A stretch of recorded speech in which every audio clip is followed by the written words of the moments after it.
Des croquis pour une commande inédite. En avril dernier, ces étudiants de BTS métiers de la mode ont planché sur la future tenue de service de la police nationale. À force de porter leur gilet pare-balles, les polos ils se déchiraient au niveau des épaules et c'était très fragile. Et du coup, on avait proposé de mettre du rembourrage sur les épaules. Robuste, moderne, le futur uniforme, dévoilé mercredi par Gérald Darmanin, habillera les 150 000 policiers français dès l'an prochain. Dans un tweet, le ministre de l'Intérieur félicite les étudiants poitevins qui ont reconnu quelques-unes de leurs propositions. Déjà le zip pour la fermeture, ils ont changé, donc maintenant il y a un zip.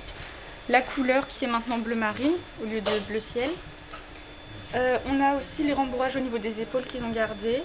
On ne s'y attendait pas, donc c'est arrivé comme ça et on était très surpris mais très contents pour eux. Je pense que c'est ça surtout l'essentiel, c'est qu'ils aient pu participer à quelque chose de concret. Une opportunité exceptionnelle pour les 12 futurs diplômés. Un mois de travail intensif entre documentation, respect d'un cahier des charges strict et l'ultime épreuve, la présentation devant un jury professionnel à l'école de police de Périgueux. T'as pas mis de téflon et ça glisse bien ? Oui, ça va. Ça va sur l'eau. Un projet terminé trop tôt au goût de Camille. Moi, j'aimerais bien qu'on ait un peu plus de reconnaissance.